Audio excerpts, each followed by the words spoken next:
হরে কৃষ্ণ। রাধে রাধে বন্ধুরা, গিরিধারী গোপাল সোনার চ্যানেলে তোমাদের সবাইকে সুস্বাগতম। তোমরা সবাই কেমন আছো? আশা করি তোমরা সবাই ভালো আছো গোপাল সোনার কৃপায়। আর তোমাদের গোপাল সোনারাও অনেক অনেক ভালো আছে। আজকে আমার সিংহাসন পুরো ভর্তি। তোমরা হয়তো অনেকেই জানতে চাইছো এখন যে আমার বাড়িতে তো একজন গোপুসোনা ছিল, এখন তা আমার গোপুসোনার সাথে আরও 3জন গোপুসোনা আছে কি করে। আসলে ভগবান অনেক কৃপা করে এসেছে, কয়েকদিনের জন্য হলেও ভগবান অনেক কৃপা করেছে যে ভগবানের সেবা করতে পারছি অনেক ভগবানের। আসলে এই গোপুসোনারা, একজন গোপুসোনা আমার দিদির ঘরে, মানে আমার জেঠুর ঘরে দিদির, আর দুজন গোপুসোনা হচ্ছে আমার বৌদির মায়ের। এটা হচ্ছে রাধা অষ্টমীর আগের দিন ছিল, আর এটা হচ্ছে রাধা অষ্টমীর দিন সকালবেলা। আসলে ওরা গেছে সবাই মায়াপুর, তাই জন্য গোপুসোনাদের সেবা আমি পেয়েছি। আর তার জন্য আমার খুবই আনন্দ যে সমস্ত গোপুসোনা আমার কাছে কৃপা করে এসেছে। যতটুকু পারবো সেবা করার চেষ্টা করব ভগবানের। এটা রাধা অষ্টমীর দিন সকালবেলা গোপুসোনাদের সবাইকে ঘুম থেকে তুলে গোপুসোনাদের স্নানের জল রেডি করছি।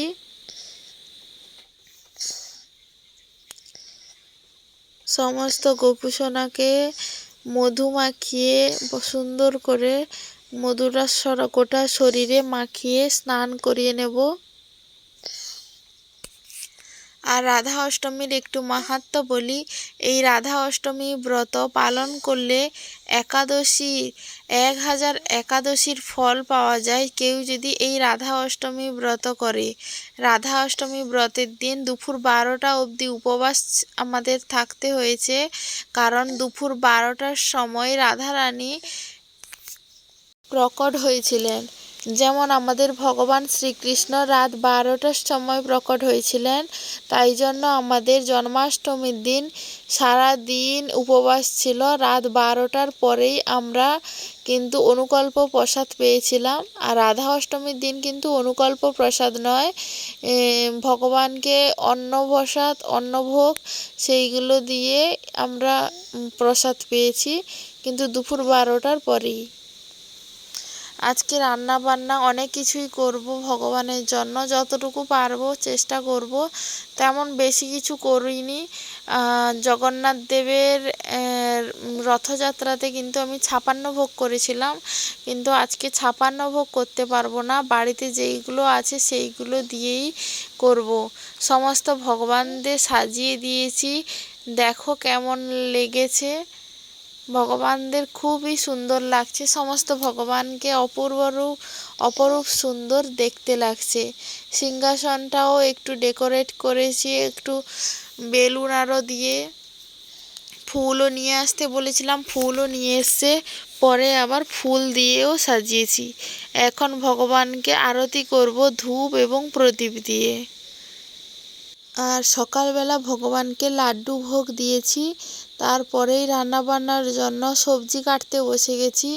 সবজি কাটাকুটি করছি। আজকে রান্না করেছিলাম ফ্রাইড রাইস, বেগুনি, কুমড়ো ফুলের ভাজা, তারপর ঝিঙে ভাজা, উচ্ছে ভাজা, কাঁকরোল ভাজা, ডাল, আরও অনেক কিছু করেছিলাম। রাধারানীর প্রিয় ভোগ হচ্ছে গাঁটি কচুর তরকারি, তাই জন্য আজকে গাঁটি কচু দিয়ে তরকারি করেছি। আর রাধারানী ফলের ভিতরে আতা ফল খেতে ভালোবাসেন, আরও সঁপেদার এত কিছু পাইনি, একটা করে ফল যেমন আতাটা নিয়ে আসতে পেরেছি। আর রাধারানীর কিন্তু জুঁই ফুল খুব প্রিয় আমি শুনেছি, কিন্তু জুঁই ফুল পাইনি। আমাদের এখানে নয়, অনেকটা দূরে বাজারে যেতে হয়, ফুল দোকান আছে, কিন্তু এখন ওই রজনীগন্ধা, গোলাপ আর গাঁদা ফুল কিছু পাওয়া যায়, এছাড়া কোনো ফুলই নিয়ে আসে না।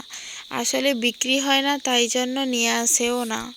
আমি বলেছিলাম তাও নিয়ে আসার জন্য, কিন্তু বলছে একসাথে নিতে হলে তোমাকে পুরো বান্ডিলই নিতে হবে। আমি এত ফুল নিয়ে কী করব, তাই জন্য আর পাওয়া গেল না। সবজি কাটাকুটি মোটামুটি হয়ে গেছে। ফ্রাইড রাইসের চালটা আমি ধুয়ে জলে ভিজিয়ে রাখবো আগে থেকে।